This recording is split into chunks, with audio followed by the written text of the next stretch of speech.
Good morning, team. How are you all? I hope you're well. I hope that you've had a lovely half term and managed to get some well-deserved rest.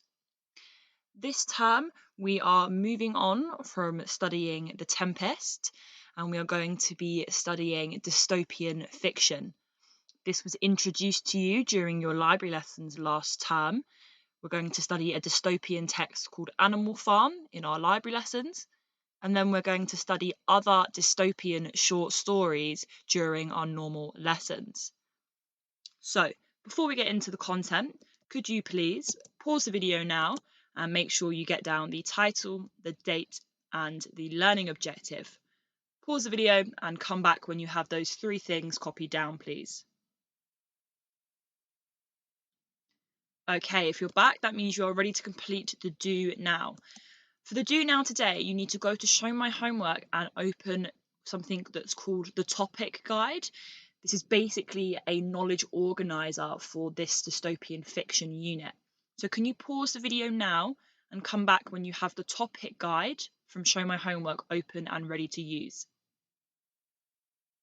Okay, so you should have the topic guide open, and that means that you are ready to complete the do now.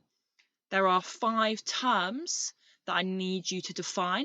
So you need to go to the topic guide, find the definition of the word, write the word and the definition. Pause the video and complete the do now task, please. Okay, if you're back, that means you're ready to make your purple pen corrections. As always, give it a tick if you got it right, and if you got it wrong, just give it a cross, but make sure you do put the correct answer down in purple pen. So, a dystopia is an imagined place or state in which everything is unpleasant or bad, typically a totalitarian or environmentally damaged environment. A utopia is the opposite, so it's an imagined place or state of things in which everything is perfect. So dystopia and utopia are directly in contrast. A totalitarian government is centralized and dictatorial and requires its people to obey the government without question. So if there is a dictator, it means that there is one person in charge and they make all of the decisions, and the other human beings that live in this government, so the general public, don't get a say in any of the choices. Mood is the feelings or atmosphere perceived by a reader. And foreshadowing is where a writer gives an advance hint of what is to come later in the story. Pause the video and make any corrections that you need to now, please. Okay, so just an introduction to dystopian. If you have ever read or watched films such as The Hunger Games or Divergent or The Maze Runner, these are all examples of dystopian fiction and dystopian films. They're both set in these kind of very strange environments where they don't get a lot of choices and they have to kind of overcome some problems. So if you have read these, this is what dystopian is, and those are the kind of things that we're going to be looking at this term. So today we're focusing on a new term that is called foreboding. Now, foreboding sounds similar to foreshadowing, but they are different in meaning. So foreshadowing is a hint at something that's going to happen in the future, whereas foreboding is a feeling that something bad will happen. Do you know that feeling when you're watching a film and the music kind of goes a bit tense and it gets a bit darker and the person on the screen looks a bit kind of, aware, and they seem to think that they're in a position that's a bit dangerous? That's that feeling that you get when you're watching that is a feeling of foreboding. You have a feeling that something bad is going to happen. So if a text a hint that something bad will happen, so if a text has foreboding in it, how would it make you feel? What kind of feelings would it give you? How would it make you react? How would it make you feel? Could you pause the video now and write 2 to 3 sentences to answer this question, please? Okay, if you're back, that means that you have some ideas about how foreboding would make you feel in a text. So let's actually go and read a text that has foreboding in it. So our short story that we're going to be focusing on initially is called Examination Day by Henry Slessor. Let's get straight into it. The Jordans never spoke of the exam, not until their son, Dick, was 12 years old. It was on his birthday that Mrs. Jordan first mentioned the subject in his presence, and the anxious manner of her speech caused her husband to answer sharply. "Forget about it," he said. "He'll do all right." So just having a look at that opening line, the Jordans never spoke of the exam. That instantly makes me think that there's a reason that they've never spoke of the exam, and the exam is going to be a big part of the rest of the story. Also, the phrase anxious manner indicates that the parents, the older generation, are aware that this exam might not be the best thing. So they're kind of anxious to talk about it. Let's carry on reading. They were at the breakfast table, and the boy looked up from his plate curiously. He was an alert-eyed youngster with flat blonde hair and a quick, nervous manner. He didn't understand what the sudden tension was about, but he did know that today was his birthday, and he wanted harmony above all. Harmony means that everything goes well. He wanted a good day, no arguments, no tension, just a great birthday. Somewhere in the little apartment there were wrapped, beribboned packages waiting to be opened. In the tiny wall kitchen, something warm and sweet was being prepared in the automatic stove. He wanted the day to be happy, and the moistness of his mother's eyes, the scowl of his father's face spoiled the mood of expectation with which he had greeted the morning. So it seems like this boy's birthday is going to be ruined by this exam. His mother seems to have moist eyes, which might indicate that she's crying, and the father's like scowling and frowning, so he doesn't seem very happy. "What exam?" he asked. His mother looked at the tablecloth. "It's just sort of government intelligence test they give children at the age of 12. You'll be taking it next week. It's nothing to worry about." "You mean a test? Like in school?" So the mum seems to be crying, no one speaks of the exam, everyone seems to be a bit anxious and a bit tense, but then she says it's nothing to worry about.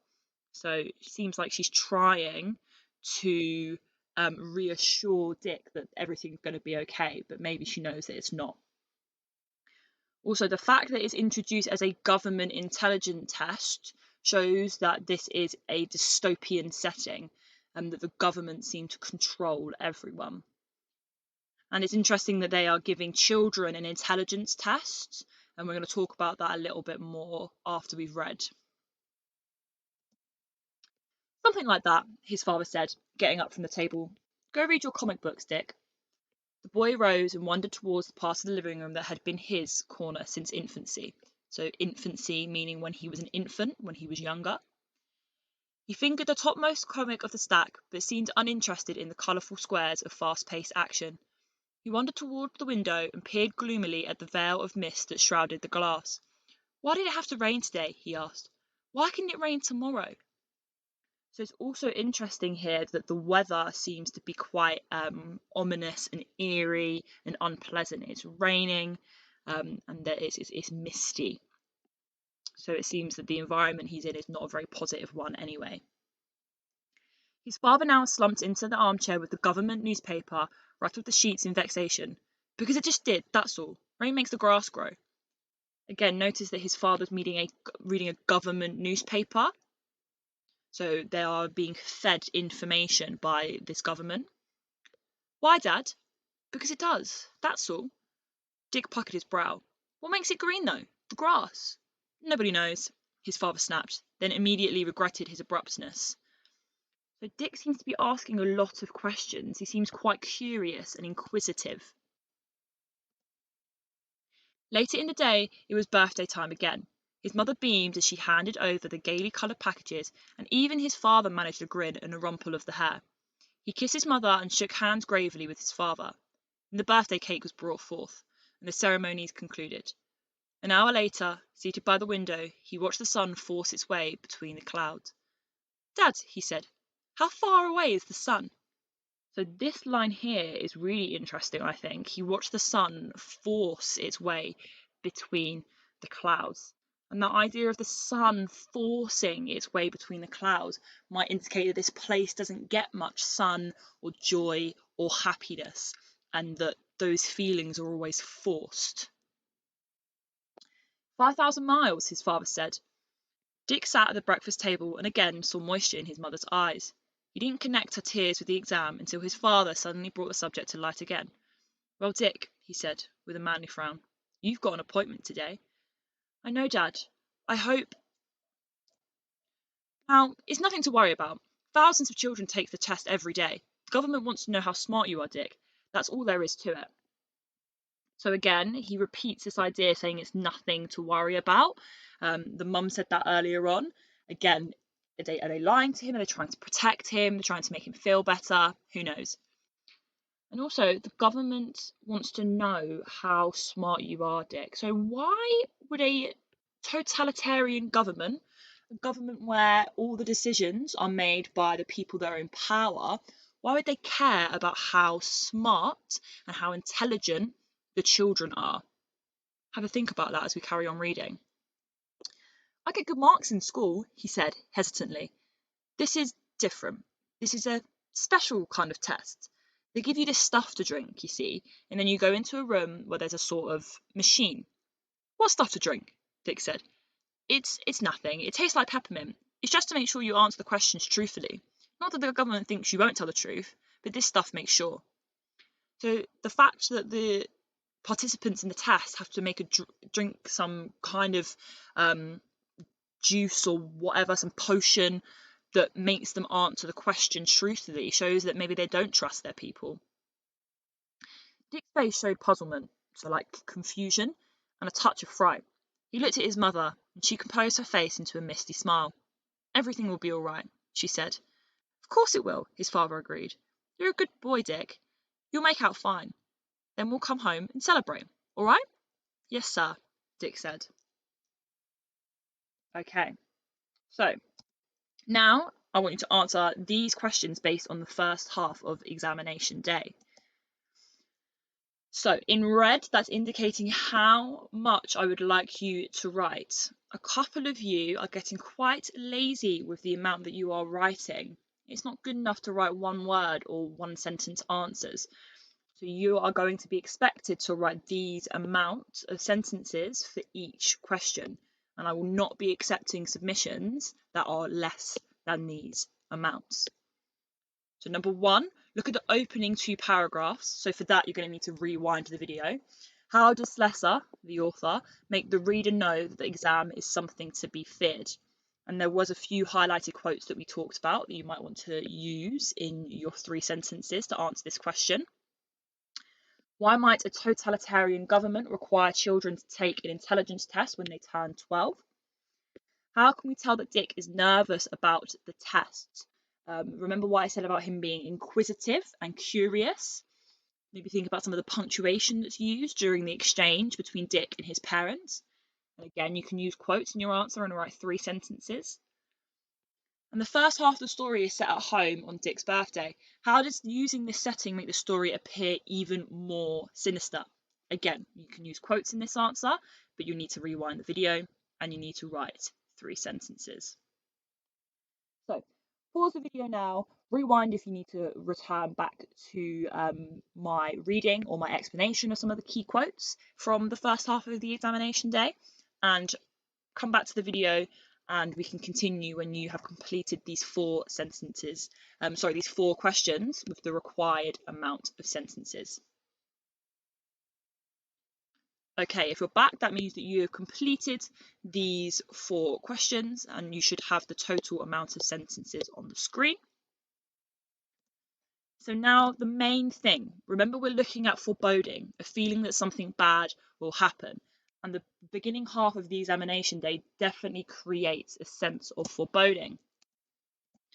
So what I would like you to do is answer this question. So far, the mood is foreboding. How has Slessor managed to create this mood for the reader? You're going to write an answer to this question using this kind of sentence starter here. You're going to write, Stelessar creates a foreboding mood because, and explain how he's done it. Then in the normal way, you're going to embed a quotation explaining what's happening and also a tone word. And then you're going to explain how that quote makes the reader feel like something bad will happen. Pause the video and return once you've completed this task on screen, please. Okay, if you're back, that means that you are ready to submit your learning for today. Please make sure that you send it to my email, and I'm looking forward to seeing all of your excellent hard work.